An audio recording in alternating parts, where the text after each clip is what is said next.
जरा साइड का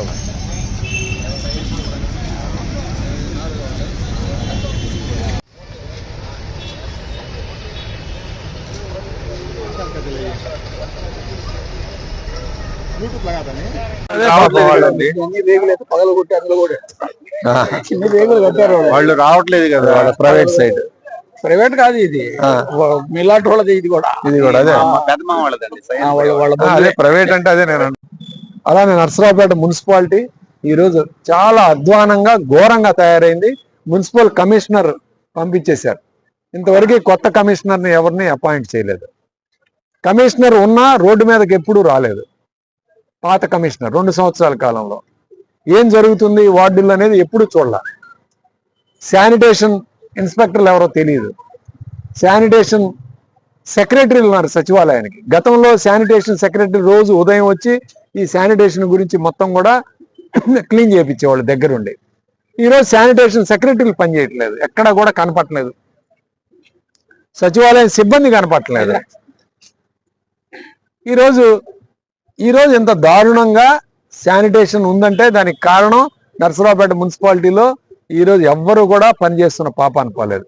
వాళ్ళకి కావాల్సింది బిల్డింగ్లు ఎక్కడ కడతా ఉన్నారు, ఆ బిల్డింగులకి కమిషన్ ఎంత తీసుకోవాలి, బిల్డింగ్ కన్స్ట్రక్షన్ ఎన్ని ఫ్లోర్లు వేస్తున్నారు, మాకు ఫ్లోర్కి ₹1,00,000 ఇవ్వడం మున్సిపాలిటీ వాళ్ళు కోరటం. అట్లానే ఎమ్మెల్యే గారు ఎద్దల పందాలు పెట్టి ఆయన బిజీగా ఉన్నాడు. ఎద్దల పందాల కలెక్షన్లో ఎమ్మెల్యే గారు చాలా బిజీగా ఉన్నాడు. వారం రోజులు ఎద్దల పోటీకి గాను ₹1,00,00,000 కలెక్ట్ చేశారు ఈ నర్సరావుపేట మున్సిపాలిటీ. పట్టణానికి సంబంధించి కానీ గ్రామాలకు సంబంధించి కానీ ఎవరిని వదిలిపెట్టిన పాపాలను పోలేదు. డాక్టర్లు, ఎంప్లాయీస్, రియల్ ఎస్టేట్ వెంచర్లు వేసేవాళ్ళు, ఆఖరికి విఆర్ఓలు, ఎంఆర్ఓలను కూడా వదిలిపెట్టిన పాపాన్ని పోలేదు. పంచాయతీ సెక్రటరీని వదిలిపెట్టిన పాపాన్ని పోలేదు. ఈ విధంగా డబ్బులు లక్షలు కలెక్ట్ చేశారు. మళ్ళీ ఇవాళ సంక్రాంతి సంబరాలని దీనికి కూడా మళ్ళీ 2వ విడత డబ్బులు కలెక్షన్. ఈ విధంగా డబ్బులు కలెక్ట్ చేసి ఆయనకు కావాల్సిన డబ్బులు ఎలా వస్తాయి, ఎలా తీసుకుపోవాలి చూస్తున్నాడు తప్ప ఈ అడ్మినిస్ట్రేషన్ మీద ఎక్కడా కూడా దృష్టి పెట్టలేదు. అడ్మినిస్ట్రేషన్ మీద పట్టు లేదు.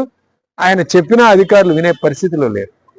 ఇది నర్సరావుపేట మున్సిపాలిటీ పరిస్థితిని ఒకసారి గౌరవంగా తెలియజేస్తూ వైఎస్ఆర్ కాంగ్రెస్ పార్టీ తరఫున గుడ్ మార్నింగ్ నర్సరావుపేట కార్యక్రమాన్ని కొనసాగిస్తాం.